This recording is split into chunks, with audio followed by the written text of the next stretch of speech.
An excerpt from Subjugate the Cosmos by me, Jon Zaremba. Again, as if functioning independently from the rest of your physiological faculties, or perhaps functioning altogether metaphysically, your clairaudience astounded me. You heard what your neighbors, what even SETI, regardless of their desperate pleas for cosmic acceptance, could not.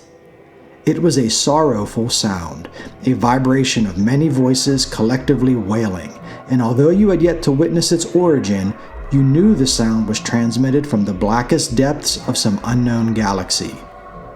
Your bare feet obeyed your ears and followed the vibration outside onto your darkened and otherwise quiet street. If it existed, the wind was silent against the skeletal trees' crusty brown fallen leaves. Although the mournful chorus echoed throughout the empty streets, the nearby dogs remained silent and their homes darkened. You were certain that your mind alone was tuned to the disconsolate frequency. The sound coerced you onward, beyond your neighborhood and into the adjacent forest. Through spiderwebs and prickly vine-like branches you pressed onward, stumbling over crumbling logs and mossy stones. The bleeding soles of your feet reminded you of your palm. You held your palm against the moon's pale radiance. A line of red trickled from the fate line down your forearm.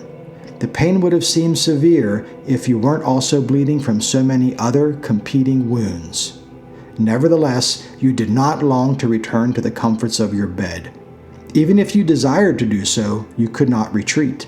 The only escape from this succulent suffering was to discover the source of the doleful serenade. At the farthest edge of the forest, above the vast acreage of gracefully rolling cropland birthed by the trees, you witnessed an organized sequence of dancing, multicolored lights, the luster of each glowing and dimming with the fluctuating timbre of the coercing sound. It seemed to you that each light represented an individual voice of the chorus. You were as relieved at the sight of what lurked above the field as your boss had been when she ended your employment, as I previously explained in this premonition. The unattainable expectations you posed for her organization were like a ball and chain bound to her ankle. The inverse had been true for you. Excellence was never demanded of you by her or anyone. Instead, the low expectations of existence had turned the entire planet into a peculiar sort of ball and chain itself, one that shackled and shackles your spirit. This unearthly, sorrowful sound you pursued signified your right to sack the earth. Watch it empty its desk into a cardboard box and struggle to carry it through the revolving door on its way to the universe's dimly lit parking lot. I've seen enough of your little world. The yonder beckons, you proclaimed as you stepped beyond the tree line and onto the field of silently swaying wheat. Now imagine the sensation of a hot shower on poison ivy-infected skin when the rash is at its absolute peak of pus-seeping irritation. More profound than mere itch relief, the high-pressure scalding is so ecstatically pleasurable that it nearly causes pain as it rescues you from an utterly consuming, nagging anguish. When the seductive sound tickled your eardrums at close proximity, the chorus of the saucer-shaped fleet harvested from you an even more extreme sensation of rapturous salvation. Your feet froze as the rest of your body trembled in awe.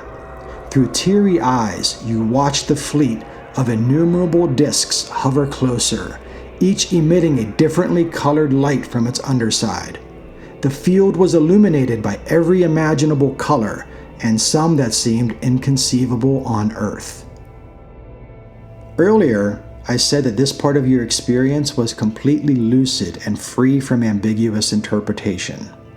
Well, this particular bit regarding your perspective and size caused you considerable confusion. But don't worry though, when you eventually experience this, It will be a distress-free form of mystification that you'll likely consider to be curiously pleasurable. Give me a moment, let me explain.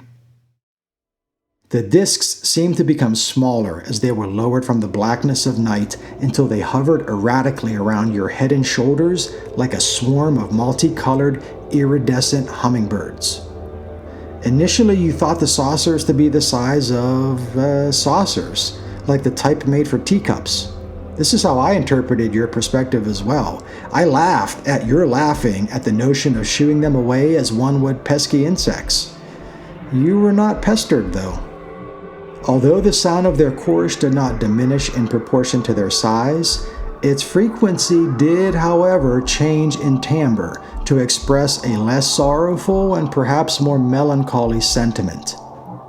The transposition harvested a profound euphoria from your senses until, as if at the sound of a crash cymbal, your body, your being, was transported aboard something or one of them or all of them. Honestly, I'm uncertain exactly where you were and will be taken.